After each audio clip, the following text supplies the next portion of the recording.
약한 말씀을 가지고 우리 은혜로 남은 자라는 제목으로 같이 말씀을 나누기를 원합니다. 오늘 1절의 말씀을 보면 이렇게 말씀하고 있습니다. 그러므로 내가 말하노니 하나님이 자기 백성을 버리셨느냐? 그럴 수 없느니라 라고 말씀했습니다. 여기서 사도 바울은 그럴 수 없다라고 굉장히 단호하게 말씀하고 있습니다. 하나님은 절대로 하나님의 백성을 버리지 않는다라고 이렇게 시작하고 있어요. 여러분, 우리는 하나님이 때로는 우리를 잊지 않으셨는가? 때로는 하나님 나를 버리신 것은 아닌가? 라는 그런 생각이 들 때가 있습니다. 특별히 우리가 힘든 일을 겪었을 때, 또는 우리가 기도해도 응답이 없을 때, 또는 마음이 낙심이 됐을 때, 또는 절망이 할 때 우린 이런 의심이 들기도 합니다. 그러나 오늘 사도 바울을 통해 주시는 하나님의 대답은 분명한 거예요. 뭐라고 말씀합니까? 하나님은 하나님의 백성을 버리지 않는다. 여러분, 바울은 자기 자신을 예로 들고 있어요. 나도 이스라엘인이고 아브라함의 씨다. 나는 그리고 베냐민 지파다. 그런데 하나님께서 나를 부르셔서 오늘 복음을 전한 자로 삼으셨다. 오늘 유대인들이 예수 그리스도를 믿지 않고 메시아로 오신 예수님을 그들이 영접하지 아니하고 거부하고 불순종의 길로 달려가는 그들의 모습을 보면서, 그러나 하나님께서는 그들을 다 버리신 것이 아니다. 남은 자들이 있다라는 것을 지금 말씀하고 있는 거예요. 오늘 사도 바울도 하나님은 예수 그리스도를 몰랐고, 그리고 예수 그리스도를 떠났던 사람이고, 예수님에 대해서 핍박했던 사람이 있지만, 그러나 하나님께서 오늘 나를 붙드셔서 오늘 하나님의 복음을 전하는 사람으로 나를 택해 주셨다라고 말씀하고 있는 거죠. 오늘 사도 바울은 이 얘기를 하면서 과거에 구약에 있었던 엘리야의 사건을 가지고 설명을 합니다. 그 엘리야 사건이 뭡니까? 엘리야가 북이스라엘의 선지자로 일했을 때 그 북이스라엘의 통치자였던 아하방 때에, 그 아하방은 그 아내 이세벨 때문에 이 온 이스라엘이 바알과 아세라를 섬기는, 우상을 섬기는 그런 완전히 우상 숭배가 극에 달아있는 그런 패역한 시대에 살았습니다. 오늘 그때 그 우상 숭배하는 그 아세라 선지자 또 바알 선지자와 그가 850대 1로 싸움을 벌였던 엘리야.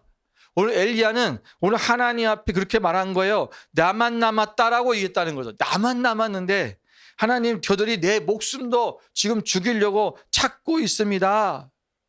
여러분, 그렇게 호소하는 오늘 엘리야에게 하나님이 어떻게 대답하셨다고요? 하나님께서 말씀하시기를 내가 나를 위하여 바알에게 무릎을 꿇지 아니한 사람 7,000명을 남겨두었다라고 말씀하고 있습니다. 여러분, 아합 시대에 정말 모든 사람들이 겉으로 보기에는 불신앙으로 달려가고, 그리고 하나님을 다 떠나고, 그리고 우상 숭배를 하고 있는 것처럼 보였는데, 그래서 엘리야는 자기 혼자 남았다고 생각했는데 하나님께서 뭐라고 하셨냐면 7,000명을 남겨뒀다는 거예요. 여러분, 어마어마한 숫자입니다. 여러분, 사도 바울은 자기 혼자라고 생각했는데, 엘리야는 자기 혼자라고 생각했는데 그 외에 하나님은 많은 남은 자들이 있었다라고 이야기하고 있는 거죠. 여러분, 하나님은 반드시 남은 자를 준비하십니다. 우리가 몰라서 그렇지 하나님의 계획 안에는 은혜로 남겨진 자들이 반드시 존재한다는 것입니다. 오늘날도 우리가 세상에서 교회가 점점 약화되고 있고, 교회 영향력이 줄어들고 있고, 그리고 믿는 자들이 점점 떠나가고, 그리고 교회가 점점 약해지고 있는 것처럼 보이지만, 그러나 하나님께서 남아놓으신 하나님께 속한 자들이 아직도 많이 있다라는 것을 우리는 기억해야 됩니다. 오늘 5절의 말씀 보십시오. 5절에 보니까 그런즉 이와 같이 지금도 은혜로 택하심을 따라 남은 자가 있느니라. 오늘도 하나님의 은혜로 택하심을 받은 자가 있다라고 말씀하고 있습니다. 여러분, 우리가 끝까지 믿음을 지킬 수 있는 것, 우리가 믿음을 가질 수 있었던 것, 이 모든 것이 뭡니까? 하나님의 은혜다라는 것입니다. 그러므로 우리는 자랑할 것도 없고요. 우리가 누구보다 잘나서, 또는 우리가 믿음이 강해서가 아니라 전적으로 하나님이 우리를 붙드시고 우리를 하나님이 주시는 그 은혜로 말미암아 우리가 남겨졌다라는 것을, 우리는 하나님을 믿게 되었다는 이 사실을 잊어서는 안 됩니다. 여러분, 오늘 이 자리에는 우리 모두가 하나님의 은혜로 남겨진 자들입니다. 우리가 신앙을 지키며 여기 있는 것 그 자체가 바로 보다 하나님의 은혜다. 오늘 사도 바울은 이 로마서를 통해서 계속 하는 얘기가 뭐냐요? 우리가 어떤 행위로 말미암아 구원을 받은 것이 아니다. 우리가 어떤 행위로 우리가 의롭게 된 것이 아니라 무엇 때문에? 하나님의 은혜로. 그래서 오늘 우리가 이 은혜로 말미암아 우리가 지금 예수 그리스도를 믿고 있는 것도 은혜고 하나님의 은혜로 남겨진 자들이 있다라고 하는 것을 말씀하고 있는 거예요. 오늘 저와 여러분은 이 남겨진 자입니다. 오늘 우리가 남은 자, 바로 믿음을 가진 자, 하나님의 은혜로 말미암아 정말 아무도 예수 그리스도를 믿지 않고 모두가 다 주님을 떠날 것 같은 그 시대에 정말 핍박이 심하고 박해가 심했던 그 시대에도 하나님께서는 남은 자를 주셨다라는 거예요. 오늘 우리가 이 사실을 기억하고 오늘 이 말씀을 통해서 도대체 이 남은 자라는 의미가 무엇이고 우리는 어떻게 이 남은 자의 모습은 어떤 삶을 살아가는 것인지를 우리가 함께 살펴보면서 함께 은혜를 나누기를 원합니다. 첫 번째는 남은 자들이 있다는 사실을 기억하라는 것입니다. 여러분 우리가 5절에 방금 보는 것처럼 지금도 은혜로 택하심을 따라 남은 자가 있다라고 말하고 있는 거예요. 여러분 아방 당시에 엘리야는 자기 혼자밖에 없다라는 생각을 가졌어요. 나만 하나님을 잘 믿고 있다라는 거예요. 나만 하나님 앞에 서서 내가 말씀을 지키고 있고 나만 하나님을 떠나지 않았다라고 그렇게 생각했을 것입니다. 그래서 그는 홀로 선한 싸움을 싸우고 있다고 생각했어요.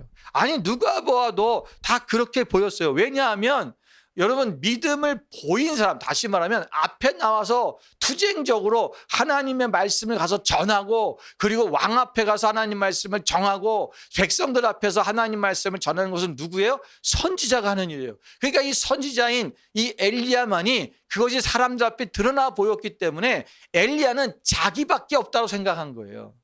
그러나 하나님께서는 많이 곳곳에 하나님의 사람들을 숨겨두신 거죠.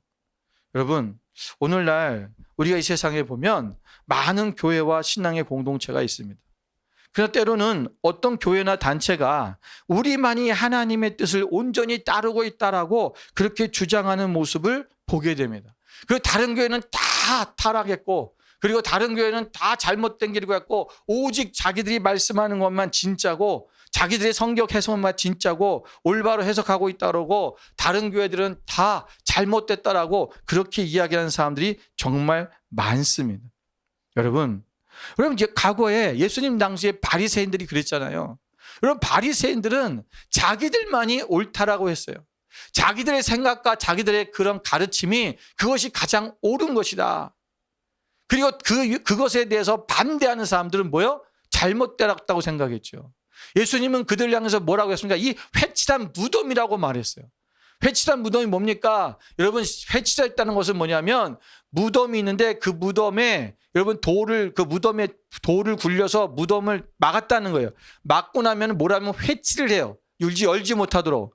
그러면 회칠한 무덤이란 건 뭐예요? 그 안에 뭐가 있다는 것입니까? 시체가 있다는 거예요. 겉으로 보기에는 아름다워 보이는데 있어 보이는데 안에서는 지금 시체가 썩는 것처럼 썩어져 있는 것을 말하고 있는 거예요.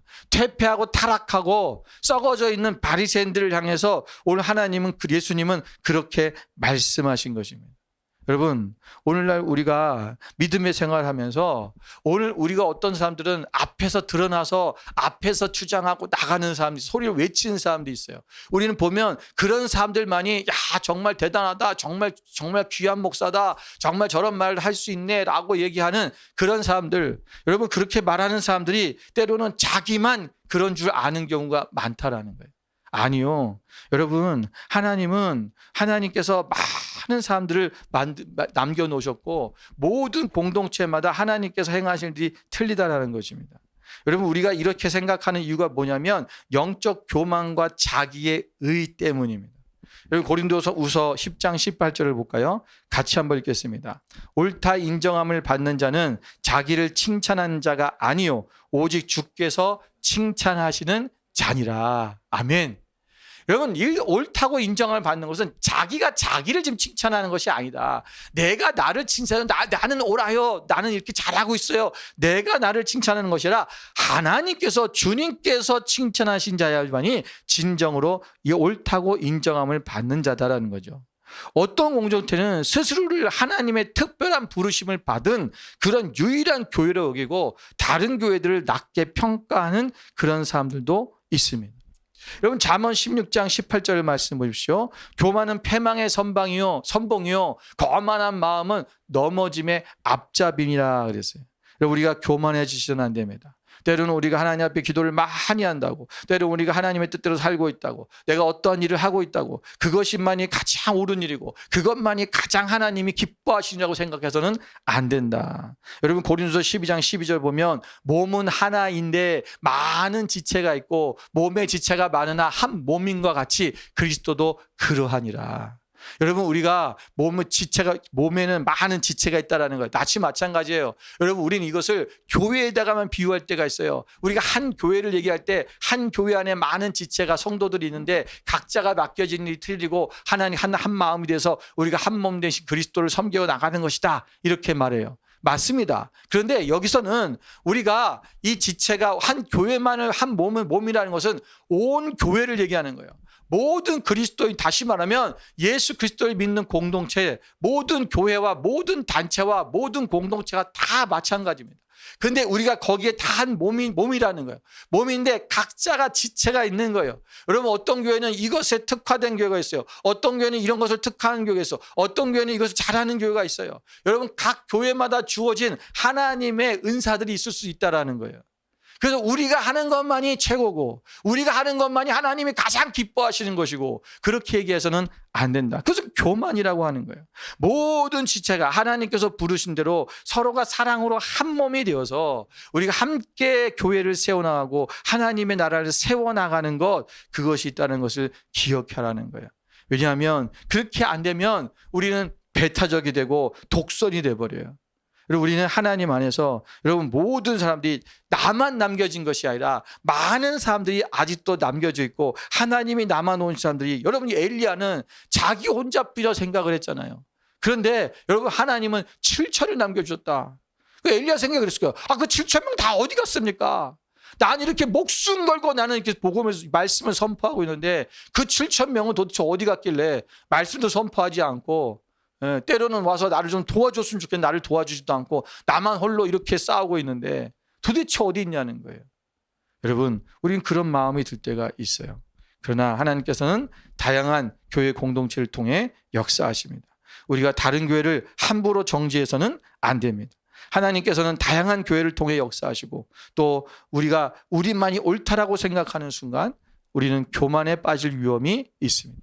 겸손한 마음으로 하나님의 뜻을 따르되 다른 교회를 정지하는 것이 아니라 사랑으로 품고 기도하는 공동체가 되어야 될 것입니다.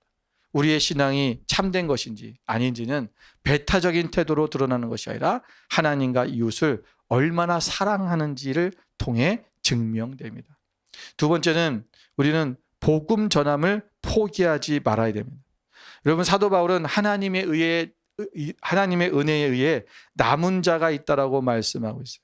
여러분, 당시에 온 이스라엘이 그리스도와 그의 복음을 배척하던 때입니다. 유대인들은 예수 그리스도를 믿는 자들을 배척하고 그리고 방해했어요. 교회와 성도들을 핍박하던 때입니다. 여러분, 하지만 그러한 중에도 남은 자가 있다. 여기서 남은 자는 누구냐면 유대인들을 이야기하는 거예요. 아직 복음을 듣고 죽기로 돌아올 자가 있다라는 남은 자를 얘기하는 것입니다. 여러분, 소수이긴 하지만 하나님과 그리스도를 경외하는 택함 받은 자들이 있다라는 것이죠. 여러분, 오늘날도 예외가 아닙니다. 하나님은 매 시대마다 하나님의 은혜로 남은 자를 남겨두십니다. 아무리 세상이 타락하고 죄악의 길로 달려가더라도 하나님의 택한 사람들은 어딘가 남아 있다라는 거예요. 우리가 그들이 누구인지 알지 못할 뿐입니다. 겉으로 판단해서 우리가 전도의 기회를 포기해서는 안 됩니다. 우리가 겉으로 아무리 복음에 적대적이고 강팍하고 그리고 거칠고 때로는 종교심이 없는 그런 사람이라 할지라도 우리가 하나님께서 반드시 그들을 은혜를 입은 자들이 있다라는 사실을 기억하라는 것입니다. 우리가 전도를 하다 보면 정말로 어려울 때가 있어요. 정말 마음이 힘들게 만드는 사람도 있습니다. 저 사람은 정말 전도할 수가 없어. 안 돼요라고 말하는 사람도 있어요. 여러분, 바울이 하나님의 남은 자라고 누가 생각이나 할 수 있었겠습니까? 바울 자신을 보는 거예요. 내가 바울 자신이 정말 예수 그리스도를 믿을 수 있었을까? 여러분, 예수님을 핍박하던 사람이잖아요. 예수님을 복음을 전하던 스데반 집사님이 순교하는 그 자리에서 그들에게 돌을 던지는 사람들의 옷을 봐주고 있었다라는 거예요. 그리고 그는 또 예수 믿는 사람들이 있다고 하니까 그것을 잡으러 다메섹가로 가다가 그 다메섹을 가던 길에 그가 뭐였어요? 예수님을 만났어요.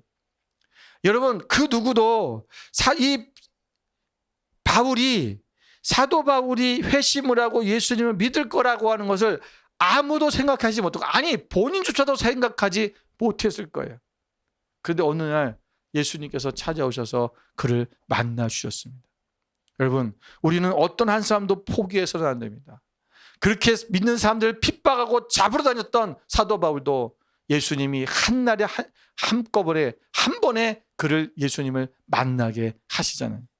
여러분, 오죽했으면 바울이 예수님을 믿고 난 후에 예루살렘 교회를 방문했을 때에 성도들이 그를 두려워하여 피했습니다. 혹시라도 우리를 거짓으로 속여서 우리를 잡으러 오는 것이 아닐까. 여러분, 그를 믿지 못했다라는 거예요. 그 정도로 악랄했던 사람, 그가 바로 바울입니다. 하나님은 그런데 그에게 은혜를 주시고 그가 주님께로 돌아오게 하셨습니다. 여러분, 사도 바울 같은 사람이 주님께로 돌아왔다면 우리 주변에 있는 우리 이웃들이 그렇게 악합니까? 아니면 그렇게 핍박을 했습니까? 그들 또한, 여러분, 그들이 사실은 예수님을 믿지 않고 복음을 받아들이지 않는 이유가 뭔지 아세요? 대부분이 다 교회에 대한 오해 때문이고 하나님에 대한 오해 때문에 그런 거예요. 그들이 교회를 핍박하거나 교회를 박해하거나 무슨 교인들에게 무슨 회방을 하거나 그러지 않아요. 우리 주변에 있는 사람들 대부분은 바로 그런 오해 때문에 그들이, 또는 상처 때문에 그들이 하나님을 믿지 않는 것뿐입니다. 오늘 우리는 복음의 일꾼으로 우리를 하나님께서 부르셨고 우리가 그 복음을 증거하는데 우리는 계속해서 우리는 전진해 나가야 됩니다. 사도행전 18장 10절 11절 말씀을 같이 읽겠습니다. 함께 있습니다. 내가 너와 함께 있음에 어떤 사람도 너를 대적하여 해롭게 할 자가 없을 것이니 이는 이 성중에 내 백성이 많음이라 하시더라. 1년 6개월을 머물며 그들 가운데서 말씀을 가르치니라. 아멘. 여러분, 사도 바울이 고린도 교회에서 사역할 때에 유대인들이 온갖 해방으로 그를 괴롭히고 핍박했어요. 그때 주님께서 이 성중에 내 백성이 많다라고 말씀하셨어요. 오늘 사도 바울은 그 말씀을 듣고 1년 6개월을 그곳에서 머물면서 그들에게 하나님의 말씀을 가르쳤다라고 기록되어 있습니다. 여러분, 사도 바울은 자신이 오직 은혜를 따라 택함을 받고 구원을 받았다는 사실을 알아요. 여러분, 사도 바울이 예수님을 알게 된데 그가 한 게 무엇이 있습니까? 아무것도 없잖아요. 그가 무슨 성경을 열심히 읽다가 예수님을 만난 것도 아니고 은혜를 받은 것도 아니고 그가 무엇인가 열심히 무슨 고행을 하다가 받은 것도 아니고 그가 예수님을 뭔가 알아보려고 예수님을 내가 어떻게 하면 예수님이 정말 하나님의 아들이실까, 그분이 메시아인가 그가 고민하며 기도하다가 그가 하나님을 만난 것도, 예수님을 만난 것도 아니에요. 그냥 어느 날 갑자기, 그것도 그의 마음속에는 오직 예수 믿는 사람들을 잡아다가 넘겨줘야겠다라고 하는 그 마음뿐이었죠. 그런데 그냥 예수님이 그를 만나주신 거예요. 그 은혜가 무엇인지 아는 거예요. 그냥 나 같은 자에게 그냥 탁 나타나 주신 예수님, 그리고 만나 주신 예수님, 말씀하신 예수님. 오늘 그 예수님을 만나는 것이, 그 은혜에 따라 택함을 받았다는 것이 이게 무엇인지를 너무 절절하게 알고 있는 사도 바울이기 때문에 오늘 유대인들도 또 이방인도 누구든지 그렇게 예수님을 만날 수 있다라고 하는 것을 아는 거예요. 그래서 절대로 포기하지 않는 거죠. 오늘 이들이 나를 박해하고 회방하지만 저들 또한 하나님 예수님을 만날 수 있어. 왜? 자신이 그랬거든요. 우리는 여러분 우리가 복음을 전하는 데 있어서 오늘 하나님의 그 말씀을 듣고 반드시 그 말씀을 듣고 열매를 맺을 자가 있다라는 것을 우리는 잊어서는 안 된다는 것입니다. 예수님께서 여러분 씨 뿌리는 비유에서 4가지의 밭을 말씀하셨잖아요. 여러분 그런데 그 씨를 뿌릴 때 길가와 돌밭, 가시밭길 그다음에 좋은 땅에 씨앗을 뿌렸는데 여러분 길가와 돌밭과 가시밭길은 어떻게 했어요? 씨앗이 제대로 자라지 않아서 다 열매를 맺지 못했어요. 그러나 좋은 땅에서는 30배, 60배, 100배의 결실을 맺었다라는 거예요. 여러분 여기서 비유에서 중요한 게 무엇입니까? 모든 씨앗이 다 열매 맺지는 않지만 반드시 열매 맺을 땅이 있다라는 거예요. 여러분 여기서 보면은 여러분 4종류의 땅이 나오지만 그 중에 오직 한 종류의 땅에서는 열매를 맺더라. 그리고 우리가 다 3군데서는 열매를 못 맺었어요. 3군데 땅은 말씀이 들어가지도 못하고 씨가 뿌려졌지만 날아가 버렸어요. 그러나 그 말씀이 그들 가운데 내려지지 못하고 복음을 듣지는 않지만 그러나 오직 한 땅, 좋은 땅에 하나님이 예비하신 좋은 땅에 있다라는 거예요. 그 좋은 땅에 뿌려지면 반드시 열매를 맺는다. 오늘 우리의 주변엔 반드시 좋은 땅이 있습니다. 여러분 말씀을 뿌리면 열매를 맺을 땅이 있다라고 하는 거예요. 우리는 늘 그 열매 맺지 않는 그 새 땅만 보는 거예요. 길가와 같이 또 돌짝밭과 같이 가시밭 같이 그런 땅만 바라보면서 안 돼요 하나님 하고 우리는 복음을 포기하고 있습니다. 아니요. 오늘 하나님께서 우리 가운데 함께 하십니다. 반드시 좋은 땅이 있습니다. 여러분 로마서 10장 13절부터 15절 말씀을 같이 읽겠습니다. 누구든지 주의 이름을 부르는 자는 구원을 받으리라. 그런즉 그들이 믿지 아니하는 이를 어찌 부르리요? 듣지도 못한 이를 어찌 믿으리요? 전파하는 자가 없이 어찌 들으리요? 보내심을 받지 아니하였으면 어찌 전파하리요? 기록된 바 아름답도다 좋은 소식을 전하는 자들의 발이여 함과 같으니라. 아멘. 여러분 누구든지 주의 이름을 불러야 되는데 주의 이름을 부르는 자는 왜 듣지 않고 어떻게 주님의 이름을 부를 수 있을까? 우리가 전파하는 자가 있어야 된다는 거죠. 전파하는 자가 있어야 들을 수 있고 들어야 그리고 하나님의 부르심에 응답하고 구원을 받을 수 있다는 것입니다. 오늘 저와 여러분은 이 좋은 소식을 전하는 아름다운 발이 되어야 될 줄로 믿습니다. 이 시대에 복음을 전하는 것이 어렵다고 해서 포기할 수는 없습니다. 우리는 인내하며 복음을 전해야 됩니다. 갈라디아서 6장 9절도 말씀하시기를 우리가 선을 행하되 낙심하지 말지니 포기하지 아니하면 때가 이름에 거두리라. 여러분 우리가 반드시 복음 전파는 즉각적인 결과를 보지 못할 수도 있습니다. 하지만 낙심하지 말고 계속 씨를 뿌려야 됩니다. 여러분 전도의 열매는 우리의 능력이 아니라 하나님의 역사로 맺어집니다. 우리가 복음을 전하기 전에 반드시 기도로 준비하고 그리고 성령의 인도하심을 구해야 합니다. 사람들이 교회를 거부하는 가장 큰 이유는 복음 자체보다 전하는 사람의 태도 때문에 교회를 거부하는 경우가 많습니다. 오늘 우리가 그들을 진심으로 사랑하고 우리가 섬김으로 나아갈 때 우리가 예수 그리스도의 복음이 전파되고 그들이 주님께로 돌아온 역사, 진실로 그런 하나님의 역사가 일어날 줄로 믿습니다. 오늘 복음을 듣고 주께로 돌아올 남은 자들이 있습니다. 오늘 우리는 그 남은 자들을 있다는 것을 또한 기억해야 됩니다. 마지막 3번째는 남은 자는 말씀 앞에 민감해야 됩니다. 여러분 7절 말씀에 보니까 그런즉 어찌 어떠하냐 이스라엘이 구하는 그것을 얻지 못하고 오직 택하심을 입은 자가 얻었고 그 남은 자들은 우둔하여졌느니라. 여러분 오늘 이 하나님의 은혜의 선물임을 강조하는 말씀입니다. 이스라엘이 구하는 것을 얻지 못하고 오직 택하심을 입은 자가 얻었다. 이것은 뭐냐면 여러분 오늘 하나님께서 하나님의 은혜로 택함 받은 자들 바로 그들이 하나님을부터 구원을 얻었다라는 거죠. 오늘 이 말씀은 구원이 하나님의 은혜의 선물임을 강조하는 말씀이고 동시에 하나님의 말씀이 가져온 두 가지 상반되는 결과에 대해서 설명하기도 하는 거예요. 다시 말하면 말씀을 들은 자는 택하심을 받고 말씀 듣는 자들은 구원을 받지만 뭐다? 그 구원을 받지 못한 자들, 그 남은 자들은 완악해졌다. 여기서 남은 자는 어떤 남은 자냐면 말씀을 듣지 않고 말씀을 떠난 사람들을 얘기하는 거예요.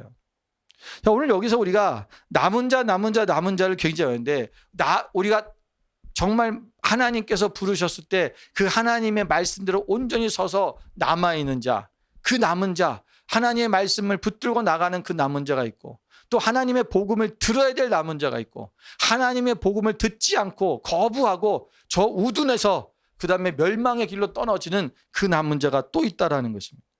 여러분 오늘 이 두 가지의 상반된 결과를 통해서 말씀하시면서 오늘 하나님께서는 오늘 말씀이 바로 우리 가운데 되어졌을 때 그 말씀이야말로 우리가 하나님의 능력 안에서 온전히 우리를 살리는 역사가 일어난다는 것을 말씀하고 있는 것입니다. 그래서 그 8절에 보니까 기록된 바 하나님의 오늘까지 그들에게 혼미한 심령과 보지 못할 눈과 듣지 못할 귀를 주셨다 함과 같으니라. 여러분 그들이 우둔해져서 그들이 혼미한 심령으로 보지 못하고 하나님의 말씀을 듣지도 못했다. 그래서 그들이 결국은 어둠의 길로 떨어지게 되었다라는 것을 말씀하고 있는 것입니다. 여러분 우리가 하나님의 말씀 앞에 귀를 기울일 수 있어야 됩니다. 하나님의 말씀을 볼 줄 알아야 됩니다. 여러분 예수님께 우리가 하나님께서 말씀을 전할 때에 여러분 오순절날 성령의 다락방에 성령님께서 그 다락방에 임하셨을 때 예수님의 제자들이 그 성령의 충만해서 나가서 복음을 전하잖아요. 여러분 그 복음을 들었던 그곳에 있던 많은 사람들이 뭐라고 말합니까? 우리가 어찌할꼬 이렇게 탄식합니다. 우리가 예수 그리스도를 메시아를 십자가에 못 박아 죽였는데 우리는 그럼 어찌해야 됩니까? 우리는 이제 큰 죄를 저질렀는데 어떻게 해야 됩니까? 우리는 메시아가 오신 것도 모르고 메시아를 그냥 보냈는데 어떻게 해야 됩니까? 여러분 탄식하며 그들이 주님 앞에 나갈 때 회개하고 주님 앞에 돌아올 때에 그들이 마침내 구원에 이르게 되었다. 여러분 말씀은 우리가 말씀을 열린 마음으로 귀를 기울이고 말씀 앞에 나가야 됩니다. 말씀은 우리의 마음을 부드럽게 해주고 그리고 우리가 말씀 앞에서 회개하도록 만들어준다는 거예요. 그러나 때로는 어떤 자들에게는 이 말씀이 도리어 그 마음이 완악해지게 해서 말씀 자체가 마음을 완악해지게 하는 것이 아니라 마음이 완악해지는 것은 말씀 때문이 아니라 그 말씀을 듣는 자에게 문제가 있기 때문입니다. 즉 말씀을 열린 마음으로 듣지 않고 꽁해서 또는 자기 욕심에 의해서 또는 자기의 생각에 자기의 가치관의 기준에 맞춰서 말씀을 받아들이기 때문에 그 말씀 때문에 더 완악해진다. 여러분 예수님과 초대교회 당시의 대부분의 유대인도 그렇게 했습니다. 여러분 바리새인들이 하나님 말씀을 들었잖아요. 예수님 말씀을 들었어요. 예수님 말씀을 들었던 다른 백성들은 예수님 앞에 나와 주님이라고 말하고 또 메시아라고 말하고 그리고 그를 믿기 시작했지만 그러나 바리새인들 어떡합니까? 그 말씀을 듣고 더 완악해졌어요. 왜요? 자기들의 생각과 틀리다라는 거예요. 자기들이 생각했던 메시아는 이런 메시아가 아니에요. 그리고 그 메시아는 자꾸 사랑만 얘기하고 용서하라고 그러고 그리고 모든 것을 나눠주라고 그러고 자신들은 더 많이 가져야 부유해져야 천국에 간다고 생각을 했는데 예수님은 반대로 얘기하고 있다는 거예요. 그러니까 그들이 어떻게 합니까? 마음이 완악해지잖아요. 강팍해지는 거예요. 그 강팍함이 어디로까지 갑니까? 그 메시아로 오신 예수 그리스도를 십자가에 매달아 죽이는 거예요. 여러분 참 이상하지 않습니까? 같은 말씀을 들었는데 어떤 사람은 말씀에 의해서 하나님 앞에 돌이키고 회개하고 어떤 사람은 그 말씀을 듣고 더 완악해진다. 여러분 그것은 말씀 때문이 아니라 말씀을 듣는 자의 자세의 문제입니다. 오늘 우리가 여러분 스데반 지사님이 여러분 말씀을 전하고 있을 때 그 말씀을 듣고 사람들이 어떻게 했습니까? 회개하기는커녕 그들은 소리를 지르며 귀를 막고 달려가서 스데반을 돌로 쳐 죽였습니다. 여러분, 왜 이렇게 우둔해졌습니까? 그들의 심령이 혼미해졌다. 여러분, 말씀을 보지도 못하고 듣지도 못했기 때문에, 들을 수 있는 귀가 없기 때문에, 깨달을 수 없기 때문에 여러분, 그들이 이러한 일을 행하는 것입니다. 여러분, 우리는 하나님 말씀을 듣고 깨달을 수 있다는 것이 얼마나 복된 일인지 모릅니다. 여러분, 마태복음 13장 16절 말씀을 한번 읽겠습니다. 그러나 너희 눈은 봄으로 너희 귀는 들음으로 복이 있도다. 우리가 하나님 말씀을 볼 수 있고 들을 수 있다는 것. 여러분, 그런 우리가 정말 더욱더 민감해져서 하나님의 말씀 앞에 민감해져서 그분의 말씀을 듣고 보는 것. 그래야 우리가 이 시대에 정말 하나님이 우리를 부르실 때 남겨진 자가 아니라 정말 하나님의 부르심에 따라서 우리가 함께 주님의 공중 혼인잔치에 참여하는 그러한 사람이 될 수 있다라는 것입니다. 오늘 우리는 어느 부류의 남은 자에 속하겠습니까? 오늘 하나님 앞에 우리가 믿음으로 더욱 민감해지고 말씀으로 민감해져서 말씀을 듣고 깨달을 수 있고 그 귀가 있기에 복된 자라는 것을 기억하고 우리가 말씀을 더욱 사모하며 하나님 앞에 나가는 믿음의 삶이 되시기를 주님의 이름으로 축원을 드립니다.